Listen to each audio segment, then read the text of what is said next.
Solve the difference equation yk plus 2 plus 0.4 yk plus 1 plus 0.1 yk is equal to minus 0.5 की power k plus 1। इस difference equation को solve करने के लिए सबसे पहले taking z transform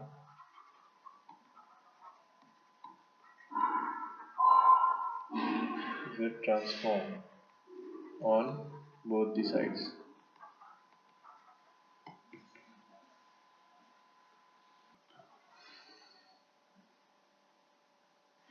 According to left-sided time shifting, if z transform of yk is equal to yz, then z transform of yk plus 1 is equal to zyz minus zy0, and z transform of yk plus 2 is equal to z square yz minus z square y0 minus z y1। तो वैसे तो initial conditions zero given होती है, इस question के अंदर initial conditions given है। Question में फर्दर डिटेल्स क्या दी हुई है, solve the difference equation yk plus 2 plus 0.5 yk plus 1 plus 0.1 yk is equal to minus 0.5 की पावर k plus 1 को डिफरेंस इक्वेशन को सॉल्व करना है using z transform. Given initial condition क्या है, given y of 0 is equal to 0 and y of 1 is equal to 0। तो initial condition यहाँ पर 0 दे रखी है। तो first taking z transform on both the sides, first z transform of y k plus 2, then 0.5 constant z transform of y k plus 1 plus 0.1 constant z transform of yk is equal to negative sign बाहर z transform of 0.5 k plus 1 to the power k plus 1। तो z transform of y k plus 2 की value होगी z square yz minus z square y0। तो कितना है, initial condition हमको क्या दी हुई है, y0 एंड y1 बोथ 0 दी हुई है, तो ये दोनों टर्म्स क्या हो जाएगी, 0 हो जाएगी। और हमको z transform of y k plus 2 मिलेगा z square yz plus 0.4 y k plus 1 की वैल्यू मिलेगी zyz plus 0.1 yz is equal to negative sign z transform of 0.5 to the power k plus 1 है, जिसको हम क्या लिख सकते हैं, z transform of 0.5 to the power k into 0.5 0.5 to the power k plus 1 को अपन ने लिखा 0.5 to the power k into 0.5।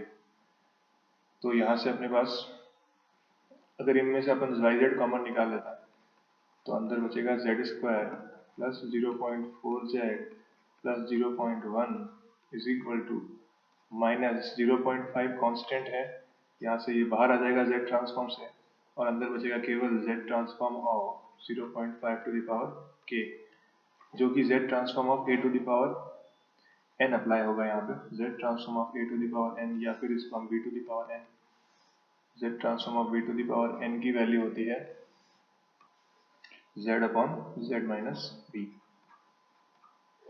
z upon z minus b। Similarly यहाँ पे yz is equal yz into z square plus 0.4z plus 0.1 is equal to 0 minus 0.5 into z upon z minus 0.5, और yz की value हमको मिल जाएगी यहाँ से yz is equal to minus 0.5 z upon z minus 0.5 into z square plus 0.4 z plus 0.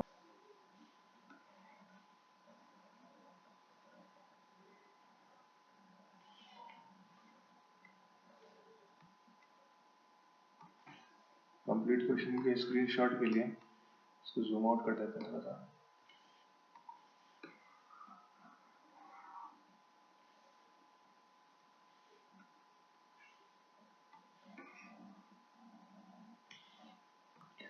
Next question है, find the z transform of xk shown in figure. Assume sampling period is equal to t is equal to 1 second. तो before finding z transform, meaning जो signal है इसको discrete time domain के अंदर find करने से पहले इसको कंटिन्यूस टाइम डोमेन में फाइंड करना पड़ेगा। xk फाइंड करने से पहले हमको इसका xt फाइंड करना पड़ेगा, मैथमेटिकल एक्सप्रेशन। हमको जो गिवन है xt का ग्राफ गिवन है, तो इससे हमको xt का मैथमेटिकल एक्सप्रेशन फाइंड करना पड़ेगा। उसके लिए देखना पड़ेगा कि ये ग्राफ किन किन चीज़ों का कॉम्बिनेशन है। तो xt अपने पास रैंप फंक्शन का कॉम्बिनेशन है, रैंप फंक्शन और यूनिट स्टेप का कॉम्बिनेशन। रैंप फंक्शन जो कि होता है कुछ इस प्रकार से, इसको अपन rt लिखते हैं, और यूनिट स्टेप जो होता है वो लाइक दिस ut t। तो ये जो xt है ये ut और rt से मिलकर ही बना है। तो कैसे करेंगे इसको, फर्स्ट ऑफ ऑल देखते हैं अपन time shifting of rt function समझते हैं। जैसे ये फंक्शन अपने पास rt है, इसमें t is equal to 0 put करते हैं तो हमको r ऑफ 0 मिलता है, जो कि कितना होना चाहिए, 0 के इक्वल होना चाहिए। लेकिन अगर हमको r ऑफ t गिवन है और r of t minus a का ग्राफ पूछा जाए, तो t माइनस a मतलब ये कौन सी शिफ्टिंग है, राइट साइडेड शिफ्टिंग है। तो राइट साइडेड शिफ्टिंग मतलब जो r ऑफ t ग्राफ है, जो r ऑफ t का ग्राफ है वो a से टूवर्ड्स राइट शिफ्ट हो जाएगा, a से टूवर्ड्स राइट शिफ्ट हो जाएगा। तो टाइम शिफ्टिंग करनी है अपन को टूवर्ड्स द राइट, कितने से, a से। तो ये पॉइंट है अपना a,0, r of t minus a का ग्राफ बना रहे हैं अपन, r of t minus a का ग्राफ बना रहे हैं। तो यही ग्राफ जो है स्टार्ट होगा अपने पास a,0 से, सेम ग्राफ। और अगर इसी r of t minus a को मैं minus of r of t minus a draw करूँ अगर इससे, तो minus of r of t minus a की वैल्यू जो आएगी वो किस तरह से आएगी, देखना, माइनस ये y axis minus of r of t minus a बनाया जा रहा है। तो r of t minus a हमारे पास a,0 से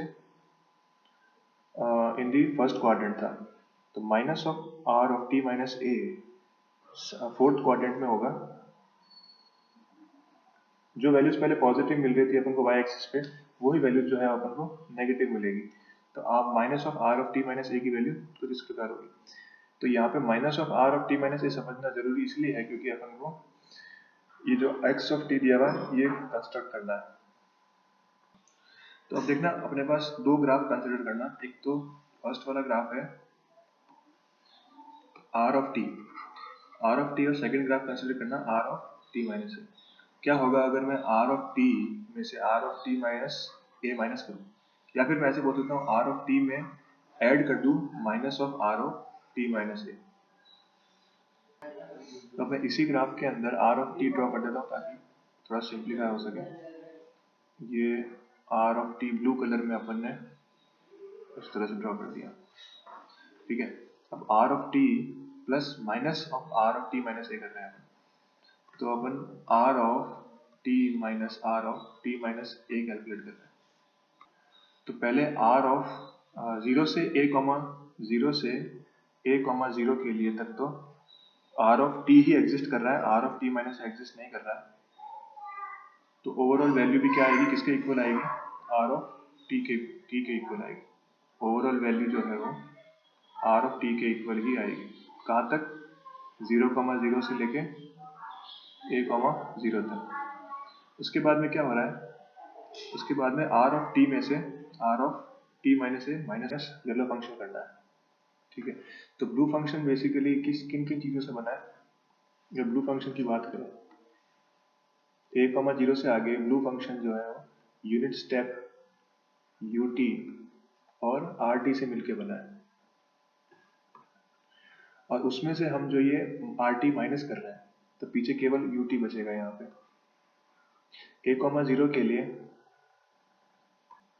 जब आर टी माइनस ए करते हैं तो आर टी में से आर टी माइनस ए करने पे ये जो रैंप वाला पोर्शन है ये डिलीट हो जाएगा, ये वाला पोर्शन यहाँ से डिलीट हो जाएगा क्योंकि आर टी में से हम are t minus A subtract कर रहे हैं, तो केवल पीछे कौन सा पोर्शन बचेगा, ये वाला। तो ओवरऑल ग्राफ जो आएगा आर टी माइनस ए का, वो जो क्वेश्चन में दे रखा है वो आएगा। तो इसका मैथमेटिकल एक्सप्रेशन क्या हो गया, x of t is equal to r t minus r t minus 4। साथ में यहाँ पे रैंप फंक्शन का कुछ ना कुछ साथ में मैग्नीट्यूड भी है, के की वैल्यू, वो भी अपन को पुट करनी पड़ेगी। जैसे अगर कोई रैंप फंक्शन है उसमें टाइम एक्सिस पे 1 यूनिट है और वाई एक्सिस पर भी 1 यूनिट है, और जितना टाइम इंक्रीज हो रहा है उतना ही जो है वाई एक्सिस पे जो भी वैल्यू है वो इंक्रीज हो रही है, तो उस केस में ए की वैल्यू क्या होती है, 1 होती है। और अगर कोई सिस्टम ऐसा है जिसके अंदर टाइम 1 यूनिट टाइम के लिए वाई एक्सिस पे 10 यूनिट इंक्रीमेंट हो रहा है, ये ऐसा रैंप फंक्शन है अगर, तो उस केस में ए की वैल्यू क्या होती है, 10 होती है। यहाँ पे ग्राफ को देख के पता लग रहा है कि ए की वैल्यू जो है वो 2.5 के बराबर, के की वैल्यू क्या है, 2.5 के बराबर। तो यहाँ पे 2.5 into are t minus 2.5 into are t minus 4 x T की वैल्यू आ जाएगी। अब Z transform of x T होना चाहिए यहाँ पे, इसको सही कर देते हैं, Z transform of x T की वैल्यू निकाल चुके हैं हम। अब taking Z transform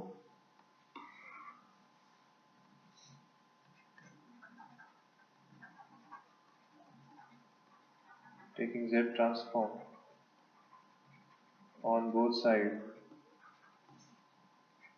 x of z is equal to 2.5, z transform of R T होता है tz अपॉन z माइनस 1 का square plus minus 2.5 are t minus 4 का z ट्रांसफॉर्म लिखेंगे हम। टाइम शिफ्टिंग प्रॉपर्टी है, राइट साइड शिफ्टिंग है, तो tz upon z minus 1 तो सेम रहेगा, और साथ में z to the power minus 4 multiply हो जाएगा। 2.5 कॉमन ले लेंगे और t की जगह हम यहाँ पे 1 पुट करते हैं। क्वेश्चन में हमको टाइम पीरियड 1 सेकेंड पुट करना है। 2.5 z upon z minus 1 square minus 2.5 z into z to the power minus 4, z की power minus 3 upon z minus 1 square. इसका फाइनल आंसर 2.5 कॉमन आके z plus z to the power minus 3 upon z minus 1 square हो जाएगा। Next question, और given close loop system, एक close loop system हमको given है,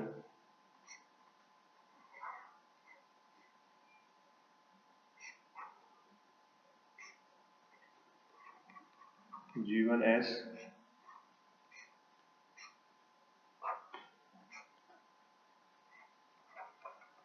G2s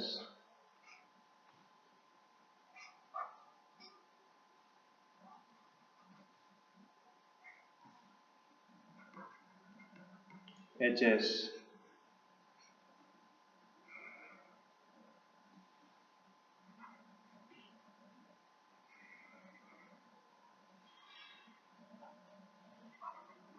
RS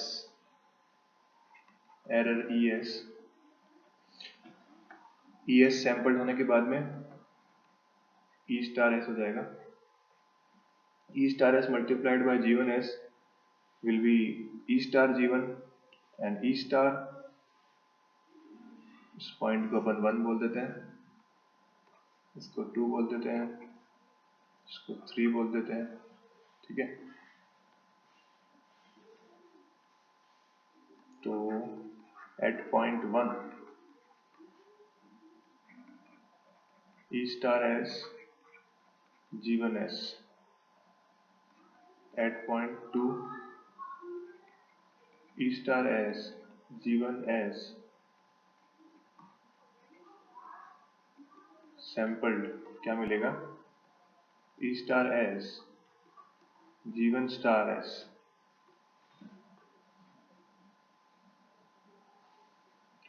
और at point 3 E star as G1 star s G2 s equal to, तो eight point 3 अपन को ये मिलेगा। उसके बाद मेनली हमको दो इक्वेशन लिखनी है, एक तो आउटपुट के लिए लिखना है। आउटपुट के लिए क्या हो जाएगा, ये पॉइंट जो 3 है, ये थर्ड पॉइंट जो है, ये क्या अपने पास आउटपुट ही है, this point is output. Output C S के लिए हम लिखेंगे C S equal to G1 star S E star S into G2s। ये तो होगी फर्स्ट। तो एरर के लिए इस ES के लिए वैल्यू लिखनी है अपन को, तो ES इज इक्वल टू होगा RS माइनस दिस। ठीक है, तो यहाँ पे क्या सिग्नल आ रहा है अपने पास, यहाँ पे आ रहा है आउटपुट मल्टीप्लाइड बाय HS। तो पहले तो ES को लिख लेते हैं RS माइनस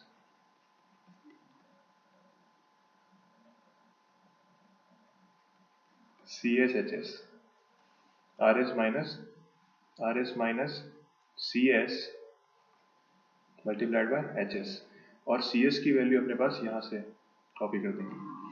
तो ES इक्वल टू आ जाएगा RS माइनस CS की वैल्यू है G1 star E star G2s H2 sorry HS। अब इस इक्वेशन की हम सैम्पलिंग करेंगे।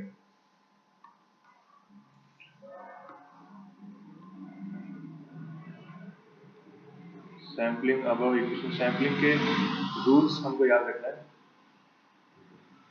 सैम्पलिंग बोथ साइड, तो E star S is equal to R star S is equal to, यहाँ पे G2 और H मल्टीप्लाई हो जाएंगे, G1 स्टार S पे कोई इफेक्ट नहीं पड़ेगा, E स्टार S पर भी कोई इफेक्ट नहीं पड़ेगा, लेकिन यहाँ पे जो G2 और H है दोनों मल्टीप्लाई होके और फिर ये सैंपल हो जाएंगे, और यहाँ से अपन E स्टार S की वैल्यू निकाल सकते हैं। तो E स्टार की वैल्यू सिंपली E को, ये पूरी टर्म को इधर ट्रांसफर कर देंगे, पूरी टर्म को इधर ट्रांसफर करके E स्टार कॉमन निकाल देंगे। तो E स्टार अगर कॉमन निकाल लेते हैं तो बचेगा आपके पास 1 plus G1 star S G2H star S is equal to R star S।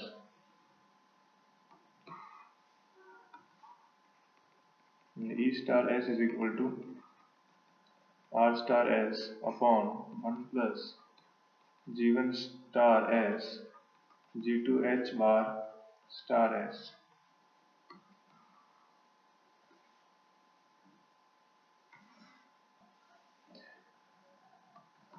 अब E स्टार S की वैल्यू,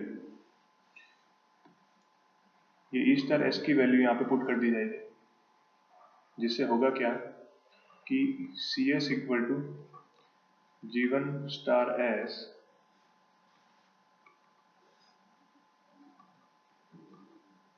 और E स्टार S की वैल्यू पुट कर देते हैं R star S upon 1 plus G1 star S G2H star S into G2। तो इस equation के अंदर G1 multiplied by E star S, G1 star multiplied by E star S into G2S। ठीक है, ये G2 के साथ में S लगा देते हैं। अब इस इक्वेशन की अपन सैम्पलिंग करेंगे, सैम्पलिंग बोथ साइड। तो यहाँ राइट साइड में तो ऑलरेडी सैंपल है, सिवाय G2 को छोड़ के, तो G2 सैंपल हो जाएगा और राइट साइड में C स्टार S आ जाएगा। तो C star S is equal to G1 star S R star S upon 1 plus G1 star S G2 H bar star S multiplied by G2 star S। यहाँ से R star S को अपन C star S के नीचे ले लेंगे, तो C star S upon R star S is equal to G1 star S G2 star S upon 1 plus G1 star S G2 H bar star S। तो C star S को अपन CZ लिख सकते हैं, R स्टार S को अपन RZ, क्योंकि ये sampled signal है। Sampled output upon sampled input क्या हो जाएगा, CZ अपॉन RZ। और यहाँ से G1Z G2Z upon 1 plus G1Z G2HZ, दोनों के ऊपर बार लगाना जरूरी। तो ये अपने पास pulse transfer function of the given block diagram हो जाएगा।